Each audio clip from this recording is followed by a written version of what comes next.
Assalamualaikum warahmatullahi wabarakatuh. Alhamdulillahirrabbilalamin. Wassalatu wassalamu ala asyrafil anbiya wal mursalin wa ala alihi wa sahbihi rasulillahi ajma'in. Pertama kita sama-sama panjatkan puji dan syukur kehadirat Allah Subhanahu wa taala yang senantiasa melimpahkan rahmat, taufik, hidayah serta inayahnya kepada kita semua, sehingga pada pagi hari ini kita bisa bersama-sama berkumpul dan dipertemukan dalam kegiatan belajar mengajar pada mata kuliah manajemen perbankan ya.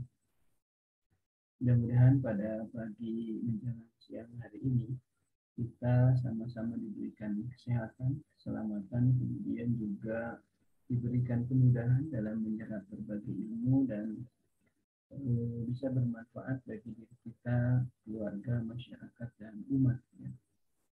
Adik-adik mahasiswa dan mahasiswi, pertemuan kita sepertinya ya, jika kita melihat jadwal, tanggal 12 itu sudah melaksanakan ujian akhir semester ya. Dan pada hari ini kemungkinan juga merupakan kegiatan kuliahan terakhir di semester ini. Mudah-mudahan kalaupun tidak, berarti satu kali lagi minggu depan. Cuma kalaupun ini mungkin yang terakhir untuk kelompok 12 ya, tentang analisis kinerja bank, jadi dipersilahkan untuk dikumpulkan saja ya. Jadi presentasinya nanti dilihat dari presentasi videonya saja. Tidak disimak oleh teman-teman di kelas Anda ya. Selanjutnya salawat serta salam semoga tetap dicurahkan kepada Habibana wa Nabiyana Muhammad sallallahu alaihi wasallam, pada keluarganya, sahabatnya, tabi'innya serta seluruh umatnya yang selalu taat patuh terhadap ajaran beliau yang insya Allah mudah-mudahan kita di antaranya ya. Adik-adik mahasiswa dan mahasiswi yang Bapak banggakan manajemen G, pokok bahasan pada siang hari ini adalah manajemen modal bank ya. Memanage modal bank ini penting mengingat modal ini sangat dibutuhkan pertama untuk operasional ya. Karena awal mula perbankan ini dimulai itu didirikan ini memerlukan modal ya. Dan modal juga merupakan dana yang akan menjamin seluruh kewajiban jika terjadi hal-hal yang tidak diinginkan dengan bank kita, terutama kewajiban yang tidak diasuransikan. Nah, ini modal yang mengcover ya, jadi solvabilitas atau kemampuan bank dalam jangka panjang membayar kembali segala hutang dan kewajibannya jika terjadi hal-hal yang tidak diinginkan. Ini juga menjamin ya, terutama yang tidak diasuransikan. Nah, yang diasuransikan mungkin seperti simpanan masyarakat yang di bawah 2 miliar ya, itu ada lembaga penjamin simpanan. Tapi di atas itu kemudian juga ada beberapa pinjaman yang memang kepada pihak lain yang tidak diasuransikan, yaitu di cover dari modal. Nah, perlu diingat bahwa aset itu ya, ada aset menjadi total pasifa, bicara aset dengan sumber-sumber dana yang ada dalam aset. Total aktiva bicara aset tentang penggunaan. Jadi penempatan dananya itu di mana? Ini total aktiva, apakah di aktiva lancar atau aktiva tetap. Kemudian bicara sumber dana dari aset ini ya, total pasifa, itu ada yang dari liabilities ya, yang kita bahas sudah minggu kemarin.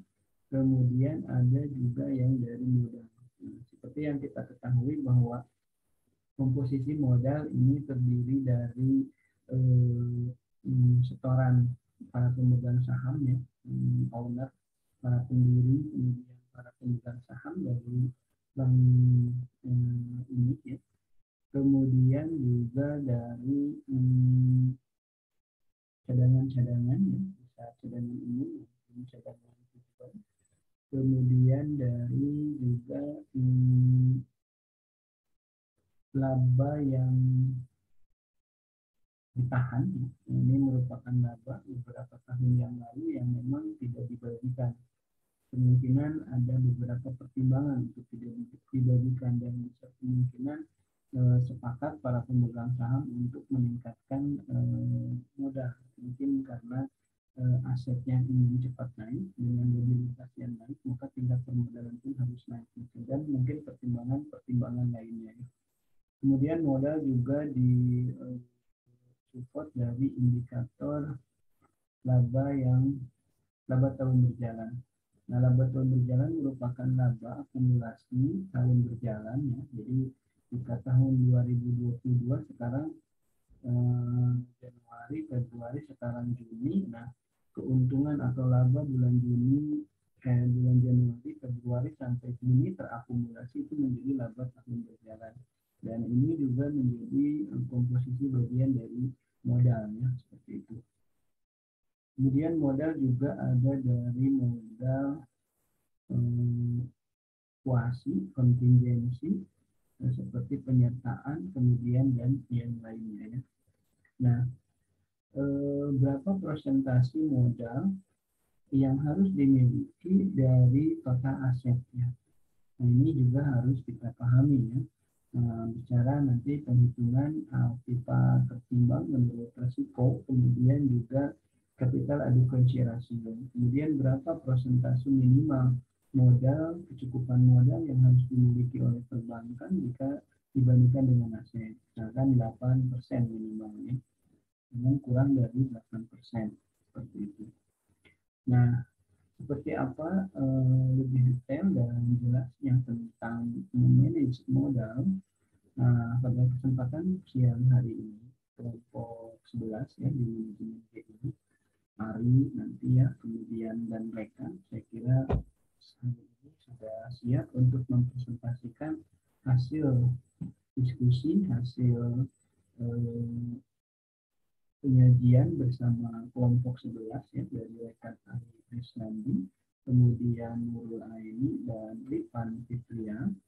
Ini saya kira untuk pembahasan hari ini, untuk mempersingkat waktu kepada rekan Ari Krisnandi, kemudian Nurul Aini, Rifan Fitria, lebih tepatnya untuk Ari Krisnandi dengan mahasiswa atau NIM D1201421, kemudian mahasiswa D120043888, kemudian Rifan Fitra dengan nomor induk mahasiswa atau NIM D120044416 untuk dipersilahkan ya segera mempresentasikannya di hadapan kita semua. Dan untuk saya mohon izin di belakang menyimak setiap presentasi yang disajikan oleh kelompok 11 ini ya. Dan kepada rekan Hari, kemudian Nurul dan Rifan, saya persilahkan ya.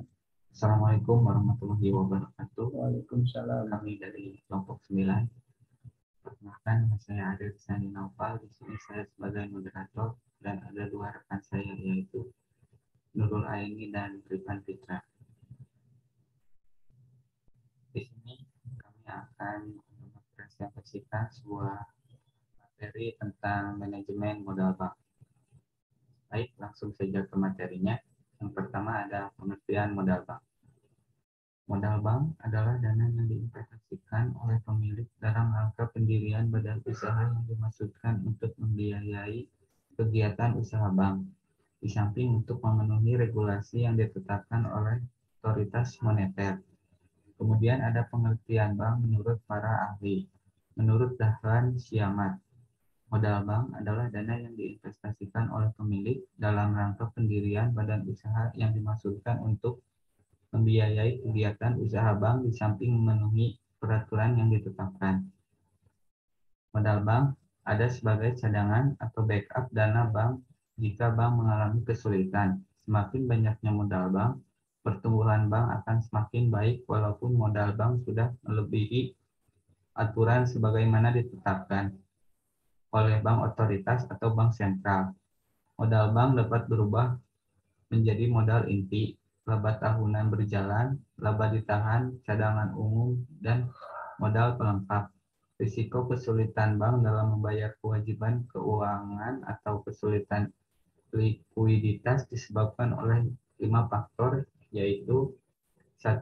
Ketidaklancaran kredit, 2. Risiko pendapatan investasi, 3. Risiko kerugian operasional, 4. Risiko kecurangan, 5. Risiko penurunan kepercayaan masyarakat. Karena risiko tersebut menyebabkan bank mengalami kesulitan operasional, maka dengan modal yang kuat kesulitan itu bisa dibatasi. Di samping oleh mengatasi risiko bank, modal juga berfungsi untuk 1. Mempengaruhi keperluan operasional bank. Operasional bank memerlukan aktiva tetap dan inventaris yang cukup yang didanai dari modal sendiri atau bukan dari masyarakat. Bank sentral telah mengatur pengadaan inventaris dan aktiva tetap, yaitu hanya dari modal sendiri bank dengan mempertimbangkan supaya sebagian besar modal sendiri dapat diproduktifkan oleh bank. Oleh karena itu, semakin kecil rasio inventaris dan aktiva tetap terhadap modal sendiri, bank akan semakin sehat atau sebaliknya. 2. Memenuhi aturan yang ditetapkan oleh bank sentral. Modal bank dalam jumlah tertentu harus selalu ada. Jumlah tersebut diatur oleh bank sentral dan penggunaannya untuk inventaris dan aktiva tetap terhadap modal bank. Kesehatan bank akan semakin baik atau sebaliknya. Oleh karena itu, kepatuhan terhadap aturan rasio maksimum aktiva tetap dan inventaris terhadap modal bank sangat penting. Kemudian yang terakhir ada melindungi dan menyerap kerugian. Di samping untuk mengatasi kemacetan operasional bank, modal bank dapat juga digunakan untuk meningkatkan kemampuan bank dalam bersaing karena ada dana tersebut tanpa bunga dan dapat dengan cara pasif dan tidak beresiko. Sekian yang dapat saya sampaikan. Untuk materi selanjutnya akan disampaikan oleh rekan saya. Terima kasih. Saya akan melanjutkan presentasi dari rekan saya. Fungsi modal bank. Secara umum, fungsi bank dapat dikategorikan menjadi 3 fungsi, yaitu 1. Fungsi kepercayaan. Setiap nasabah yang ingin menabungkan uangnya di bank harus merasa yakin bahwa dana yang mereka percayakan kepada bank harus aman. Apabila terjadi kegagalan bank dalam menjalankan aktivitas bisnisnya, maka bank mampu menutup kegagalan tersebut dengan modal yang dipunyainya.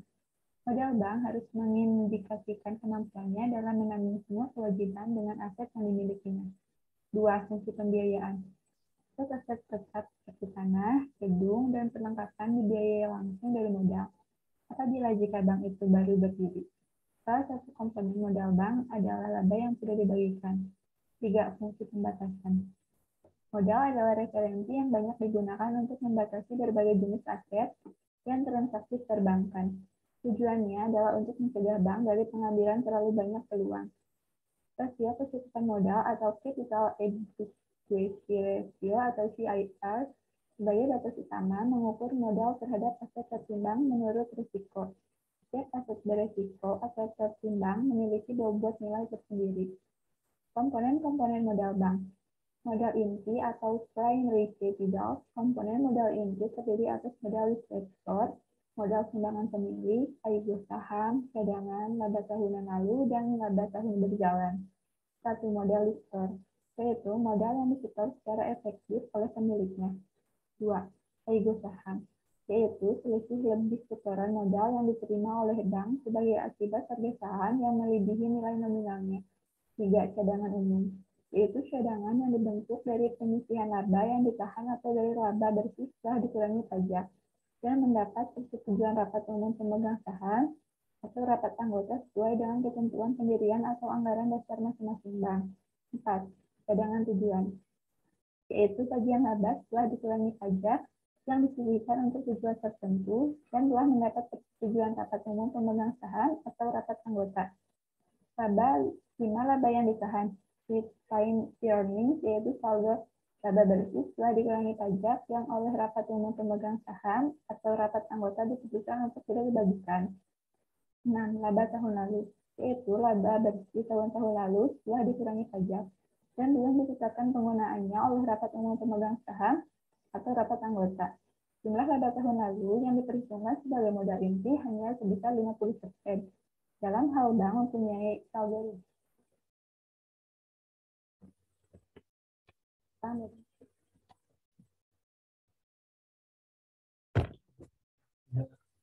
sedikit gangguan barusan.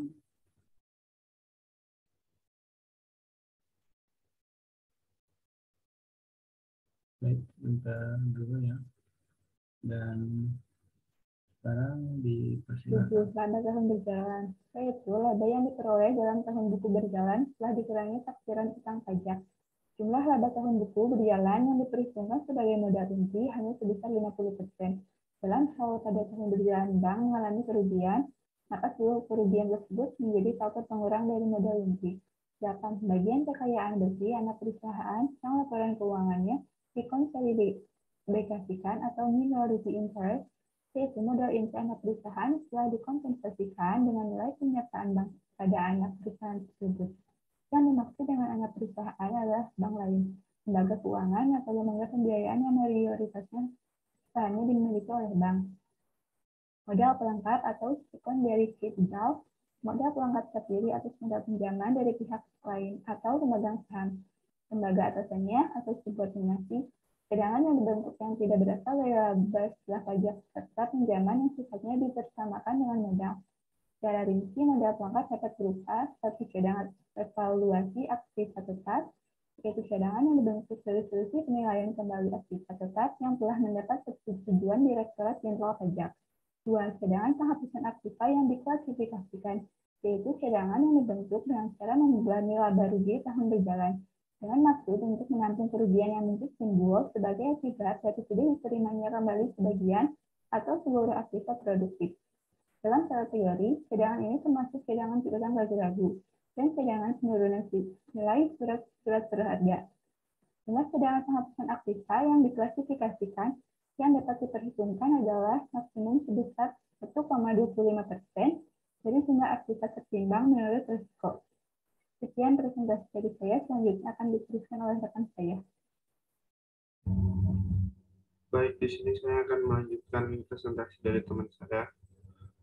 Poin ketiga, modal kuasi yang menurut BIS disebut hybrid atau debt atau equity capital instrument, yaitu modal yang didukung oleh instrumen atau warkat yang memiliki sifat seperti modal atau utang dan mempunyai ciri-ciri, yaitu yang pertama, tidak dijamin oleh bank yang bersangkutan, dipersamakan dengan modal subordinate dan telah dibayar penuh. Yang kedua, tidak dapat dilunasi atau ditarik atas inisiatif pemilik tanpa persetujuan Bank Indonesia. Yang ketiga, mempunyai kedudukan yang sama dengan modal dalam hal jumlah kerugian bank melebihi retained earnings dan cadangan-cadangan yang termasuk modal inti.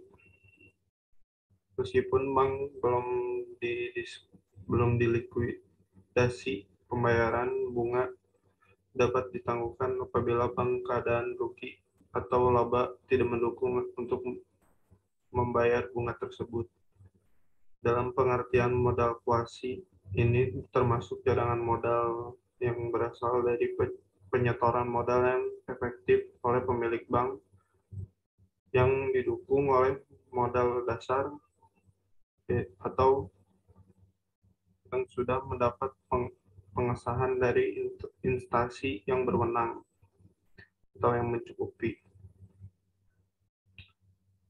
Poin nomor 4, pinjaman subordinasi, yaitu pinjaman yang mempunyai syarat-syarat sebagai berikut. Pertama, ada perjanjian tertulis antara bank dengan pemberi pinjaman. Yang kedua, mendapat persetujuan terlebih dahulu dari Bank Indonesia dalam hubungan ini. Pada saat bank mengajukan permohonan persetujuan, bank harus menyampaikan program pembayaran kembali pinjaman subordinasi tersebut. Ketiga, tidak dijamin oleh bank yang bersangkutan dan telah dibayar penuh, minimal berjangka waktu 5 tahun. Yang terakhir, poin nomor 4, itu pelunasan sebelum jatuh tempo harus mendapatkan persetujuan dari BI atau Bank Indonesia. Dan dengan pelunasan tersebut, pemodalan bank tetap sehat. Tagihnya dalam hal terjadinya likuidasi berlaku paling akhir dari segala pinjaman yang ada atau kedudukannya sama dengan modal. Jumlah pinjaman subordinasi yang diperhitungkan sebagai modal untuk sisa jangka waktu 5 tahun terakhir adalah jumlah pinjaman subordinasi dikurangi amortisasi yang dihitung dengan menggunakan metode garis lurus atau prorata. Maksimum pinjaman subordinasi yang dapat dijadikan komponen modal pelengkap adalah sebesar 550% dari modal inti.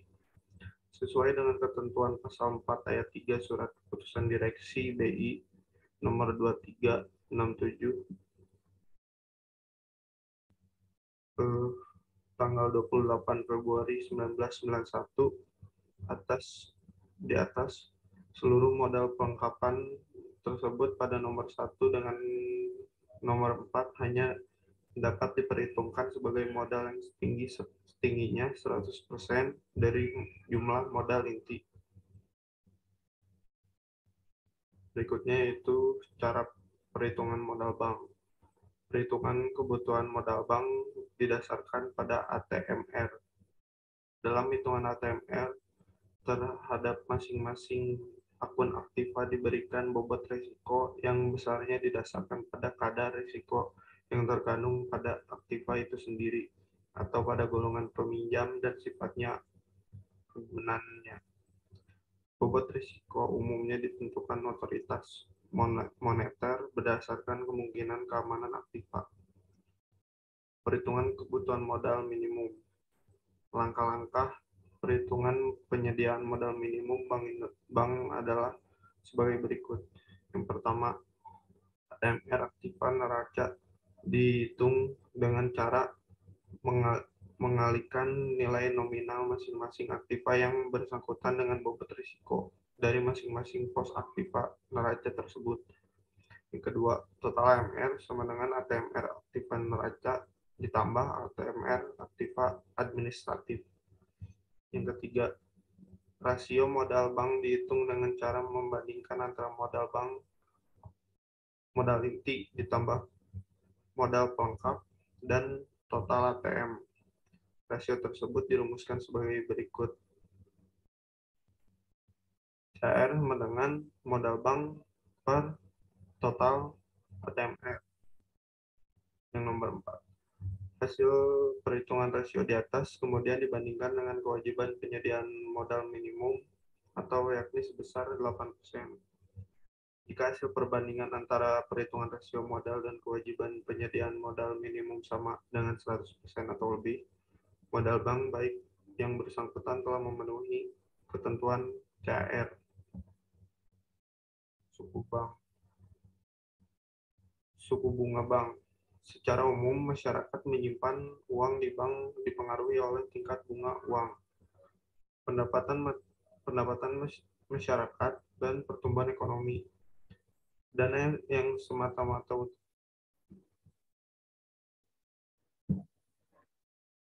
ada ya, masih ini lagi. dalam bentuk giro, tabungan, sebaliknya dana yang dipengaruhi oleh perubahan tingkat bunga uang dikategorikan sebagai dana mahal.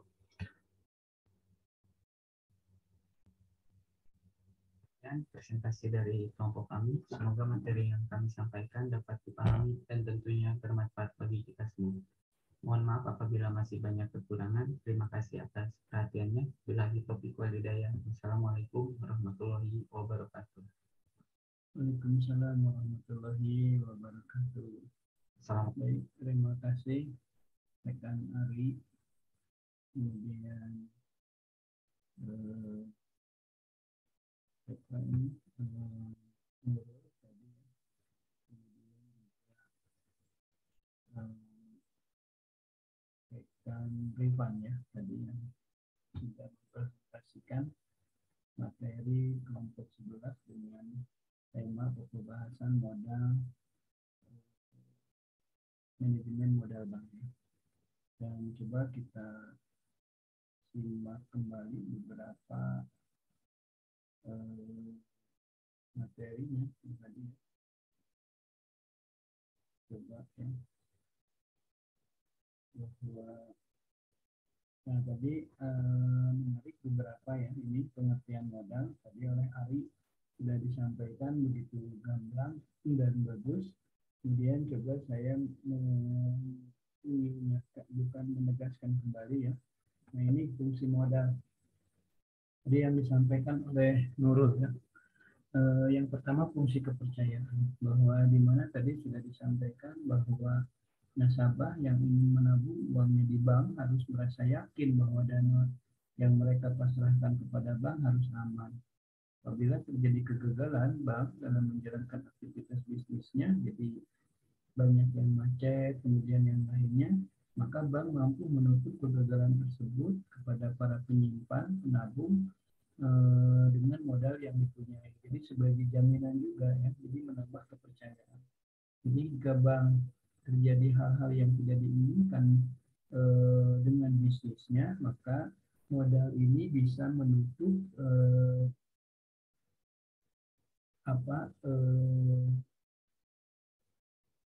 menanggung semua kewajiban dengan aset yang dimiliki, ya gitu, modal yang dimiliki. Jadi membayarkan terutama penabung, ya. Nah, apalagi yang tabungannya tidak terasuransikan oleh lembaga penjamin simpanan. Kemudian yang kedua fungsi pembiayaan, tadi Nurul menyampaikan ya. Jelas ya bahwa pembiayaan seperti pembelian tanah, gedung, perlengkapan, inventaris itu kan dibelinya dari modal gitu ya. Dan pembiayaan termasuk tadi gedung ini tidak boleh dibiayai dari liabilities ya, sebaiknya dari modal. Kemudian fungsi pembatasan ini jadi terlalu kecil jangan ya, modal ini terlalu besar juga jangan. Tadi rasio kecukupan modalnya harus diukur terus melalui formula capital adequacy ratio. Nah, ini sudah bagus tadi disampaikan oleh Nurul. Kemudian juga ini komponen modal tadi sudah saya sampaikan ya di awal bahwa ada modal disetor dari para pemegang saham, ada cadangan-cadangan, cadangan umum, cadangan tujuan, laba yang ditahan, laba yang tidak di laba tahun berjalan dan lain sebagainya ya. Agio saham ini selisih lebih setoran modal yang diterima oleh bank sebab harga saham yang melebihi nilai nominalnya atau sebaliknya ya. Seperti itu, ini juga sudah bagus saya kira, dan beberapa tadi yang disampaikan oleh teman-teman di kelompok 11 juga sudah bagus saya kira. Silahkan jika memang ada hal-hal yang perlu didiskusikan dilanjut di WA Group. Terima kasih rekan Ari, Nurul, kemudian siapa tadi teman yang satunya lagi itu lupa saya, ini Rifan ya, Rifan Fitra ya. Terima kasih dan mohon maaf juga dari saya apabila ada banyak kesalahan, kekurangan dan kehilafan. Terima kasih. Wabillahi taufiq wal hidayah. Assalamualaikum warahmatullahi wabarakatuh.